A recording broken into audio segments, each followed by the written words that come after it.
Today, we're going to take a look at a report from Headset on edibles, an analysis of category trends, not just infused brownies anymore. Pot brownies are one thing you can get. There's hundreds of other brands and thousands of different products like gummies, mints, brownies. But that's less than 1% of edible sales in the US and Canada. So in this Headset report, we're going to take a deeper look into the category. We're going to look at sales growth, changes in the segment popularity, pricing, consumer preferences, all of that stuff coming up. It's only entertainment. Welcome back to the Talking Hedge. I'm Josh Kincaid, capital markets analyst and host of your Cannabis Business podcast. So edibles are the fourth highest grossing category, but total sales and shares for the market in both the US and Canada. It's more popular in the US. Edibles in the States make up almost 12%. That's 6 points higher than we see in Canada at 5.8. Canada, they have regulations, so regulatory limits on THC at 10 milligrams. There's no way I would buy an edible, even 100 milligrams. I don't buy in the US. I buy the syringes of RSO. At least that way you can get like close to maybe 1,000 milligrams. Next, taking a look at the market share of edibles in different states and provinces of Canada. BC shows the greatest preference for edibles at almost 6.5%. In the US, it depends. Colorado is the highest at almost 15%. Arizona at almost 10%. Washington at 9%. At one point, edible sales, 30% of all edible sales were between Friday and 3 to 5 p.m. People that wanted it but needed it a couple of days to recover. That's when most edibles would sell. We saw a lot of sales growth during COVID, but that again was because of the checks people were getting and not having to pay rent and all that other stuff. Once, no more stimulus checks, we really saw a decrease in the amount of cannabis being consumed, including, and I would say maybe especially edibles got hammered. This graph will show us how edibles have changed over time. The popularity in the US and Canada maybe starting to level out. Edibles have grown 4% in January of 2021 to 5.8%. In the US, it's grown 10.7%. Just to reach a little over 12 total. It's been a tough year for edibles in the US and Canada relative to last year. Through the first 9 months of the year, with the markets that Headset tracks, they saw in the US an increase of 7.3% in edible sales, but in Canada, they got a 60% year-over-year increase in edible sales.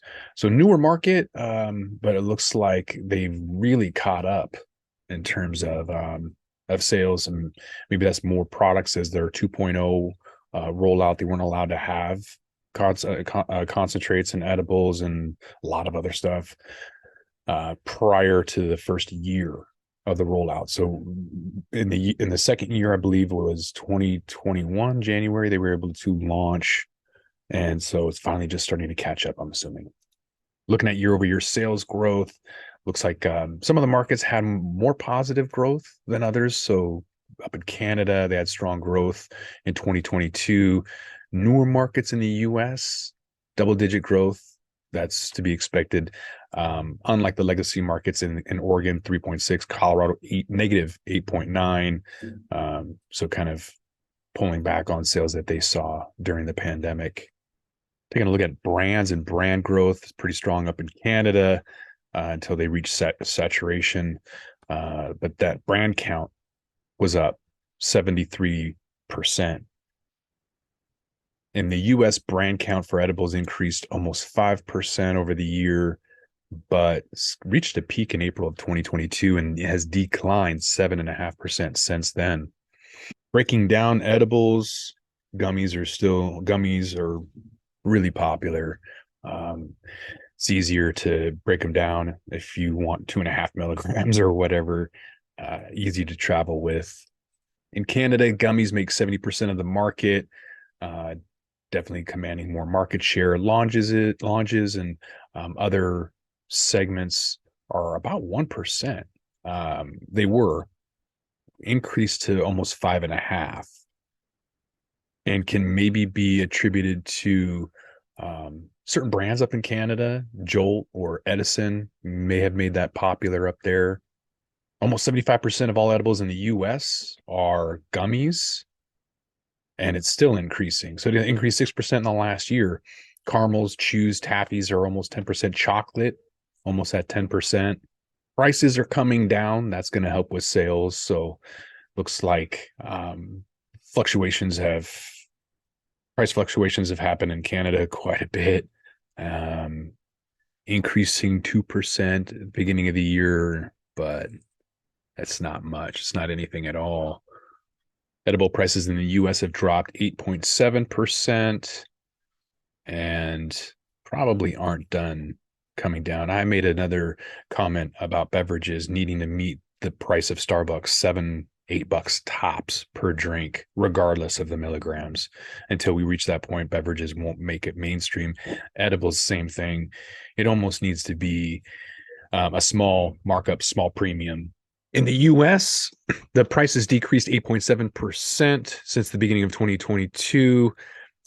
Significantly in Oregon is down 32%, Michigan's down 26%, somewhat stabilized in Washington and Colorado.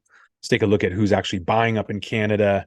Consumers in millennial Gen X groups, male consumers, are contributing significantly to total edible sales, but older and female consumers tend to purchase edibles more frequently compared to other categories. So females in Canada are making up 37.5% of total sales, but account for 46% of edible sales.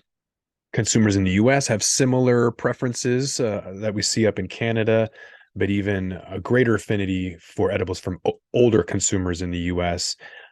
Consumers over the age of 41 typically make up 37% of total sales in the US.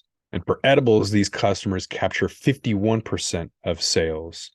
So it's kind of the opposite of a lot of other products where the older you are, typically the older you are, the more money you have to spend, but you don't really see that in terms of buying more product. It tends to be the younger person buys a lot of product, but they can't afford the quality or that they want.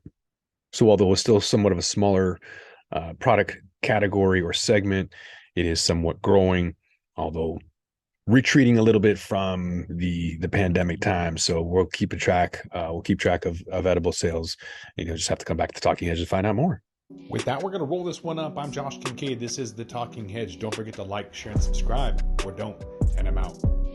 Don't forget to smash that like button on your way out and check out these other videos that we've got.